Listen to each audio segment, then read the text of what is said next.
ونحن على ذلك لمن الشاهدين والشاكرين والحمد لله رب العالمين۔ اس دنیا میں جو انسان بھی آیا ہے اسے ایک دن اس دنیا سے رخصت ہونا ہے۔ اس دنیا میں آنا یہاں سے جانے کی تمہید ہے۔ اس دنیا میں انسان کو اپنی زندگی دین اور ملت کی خدمت کے طور پر استعمال میں لانی چاہیے، اور 50 سالہ 60 سالہ 70 سالہ اس مختصر سی زندگی میں وہ کام زیادہ سے زیادہ کرنے چاہیے جن سے اللہ خوش ہو اور اللہ کے بندے بھی خوش ہوں۔ حدیث شریف میں فرمایا گیا خیر الناس من ينفع الناس، سب سے بہتر لوگوں میں وہ آدمی ہے جو لوگوں کو نفع پہنچائے۔ اس لیے گھر کے لوگوں کو، پڑوس کے لوگوں کو، محلے کے لوگوں کو، شہر کے لوگوں کو،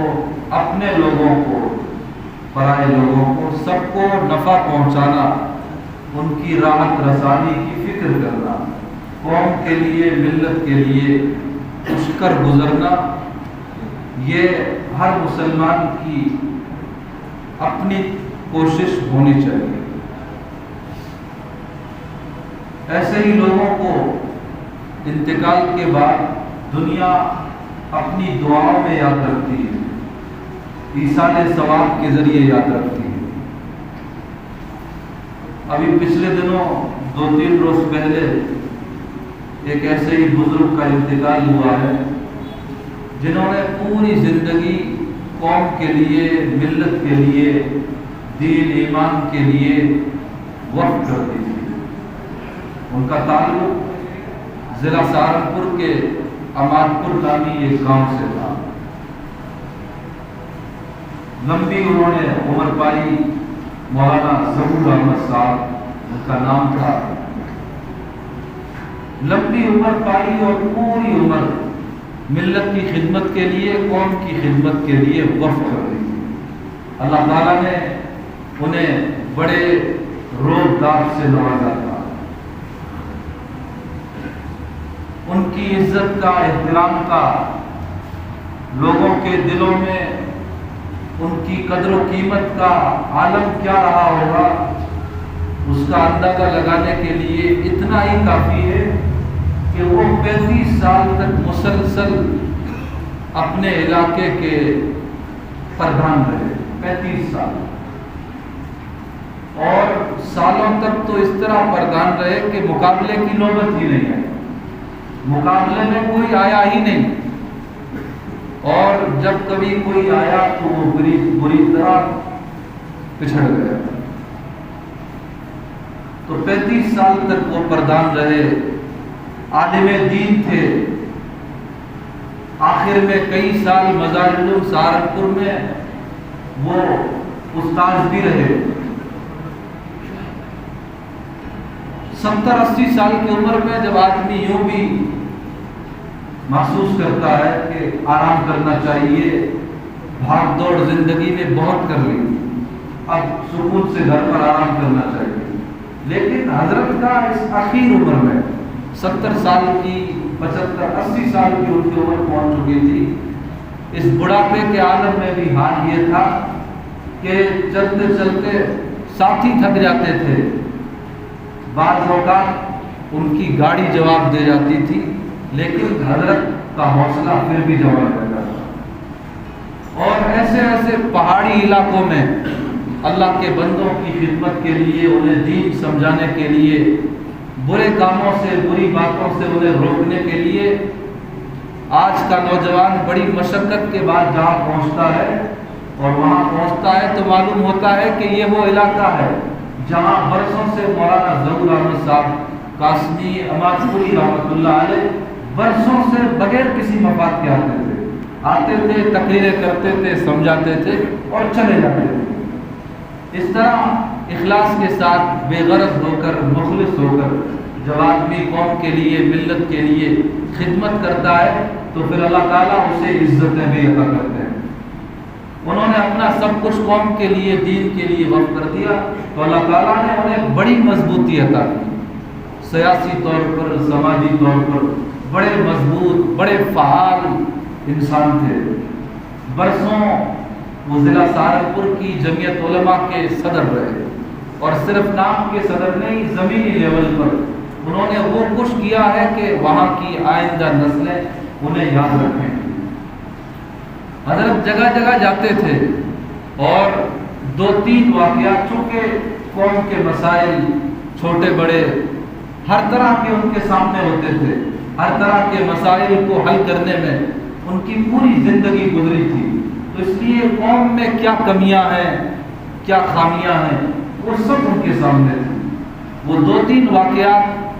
بڑے درد کے ساتھ، بڑی تڑپ کے ساتھ اکثر جگہوں پر سنایا کرتے تھے جو ان کے ساتھ پیش آئے۔ ایک واقعہ تو حضرت یہ سنایا کرتے تھے کہ ان سے کوئی سکھ بھائی ملا۔ یہ واقعات جو حضرت سناتے تھے یہ ہمارے بھی سننے سے اور عبرت حاصل کرنے سے تعلق رکھتے ہیں۔ حضرت فرمایا کرتے تھے کسی زمانے میں کوئی سکھ بھائی مجھ سے ملا اور کہنے لگا، مولانا صاحب آپ کی قوم کو ہم دیکھتے ہیں، مردوں کو بھی، عورتوں کو بھی، بزرگوں کو بھی، اور بعض دفعہ اچھے خاصے صحت مندوں کو بھی، کہ وہ شہروں میں اور دیگر مقامات پر گھومتے ہیں اور اپنی ضرورتوں کے لیے سوال کرتے ہیں، جبکہ ہماری قوم میں یوں سڑکوں پر گھومنے پھرنے والے اور اپنی ضرورتوں کے لیے دوسروں کے سامنے ہاتھ پھیلانے والے آپ کو کوئی اکا دکا نظر آ جائے تو بات الگ ہے، ورنہ کبھی دکھائی نہیں دیتا۔ اور پھر اس سکھ بھائی نے اس کی وجہ یہ بیان کی کہ ہمارے یہاں جو متمول طبقہ ہے، صاحب ثروت، صاحب حیثیت، مضبوط طبقہ ہے، ایسے سب لوگ اپنے مال کا 10% بڑی پابندی کے ساتھ نکالتے ہیں، اور معاشرے کے، علاقے کے، محلے کے ایسے مستحق لوگوں پر دل کھول کر مال خرچ کیا جاتا ہے۔ اور اگر کسی ایسے آدمی کے بارے میں علم ہوتا ہے کہ وہ کاروباری اعتبار سے ٹوٹا ہوا ہو تو ہماری باقاعدہ کمیٹیاں ہیں جو اس طرح کے فنڈ کو جمع کرتی ہے، اور ایسے آدمی کو جب ڈھونڈنے میں کامیاب ہو جاتی ہے تو باقاعدہ اس کا کاروبار سیٹ کر کے اس کے حوالے کرتی ہے۔ تو ہماری قوم اور ہماری قوم کے مضبوط لوگ اپنے مال کا 10% نکالتے ہیں، اور اس طرح غریب غربا کو، مستحق لوگوں کو تلاش کر کر کے انہیں پیروں پر کھڑا کرنے کی بھرپور کوشش بھی کرتے ہیں۔ اس کا نتیجہ ہے کہ ہمارے لوگ، مرد ہوں یا عورتیں ہوں، بزرگ ہوں یا جوان ہوں، اکا دکا کوئی کہیں نظر آ جائے تو بات الگ ہے، ایک اتفاقی بات ہے، ورنہ عام حالات میں ہماری قوم نظر نہیں آئے۔ حضرت نے فرمایا کہ آپ سچ کہہ رہے ہیں، آپ کے لوگ 10% نکالتے ہیں، جبکہ ہمارے یہاں شرعی اعتبار سے بھی اگر دیکھا جائے تو صرف زکوٰۃ کی شکل میں ہر سال 2.5% نکالنے کا حکم ہے، اور اس میں بھی اکثر مسلمان سستی کرتے ہیں۔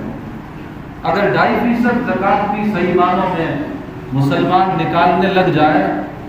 ہر جگہ، ہر علاقے میں، ہر شہر میں، ملک کے ہر صوبے میں، تو یہ بات بڑی ذمہ داری کے ساتھ اور بڑے یقین کے ساتھ کہی جا سکتی ہے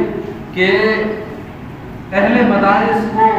چندے کے لیے، تعاون کے لیے ادھر ادھر سفر کرنے کی ضرورت پیش نہ آئے، اور ہماری قوم کے جو غریب غربا پریشانیوں سے تنگ آ کر، حالات کے ہاتھوں مجبور ہو کر جو سڑک پر نہ چاہتے ہوئے بھی آ جاتے ہیں، انشاءاللہ ان کا گھر سے یوں پریشان ہو کر باہر آنے کا یہ تکلیف دہ سلسلہ بھی موقوف ہو جائے گا۔ شرط یہ ہے کہ ملک کے ہر صوبے میں ہر مسلمان جو صاحب حیثیت ہیں، جو صاحب نصاب ہیں، جن پر زکوٰۃ لازم واجب ہے، وہ اپنے زکوٰۃ کا پورا حساب لگا کر باقاعدگی کے ساتھ اپنی زکوٰۃ کو ادا کرنے والے بن جائیں۔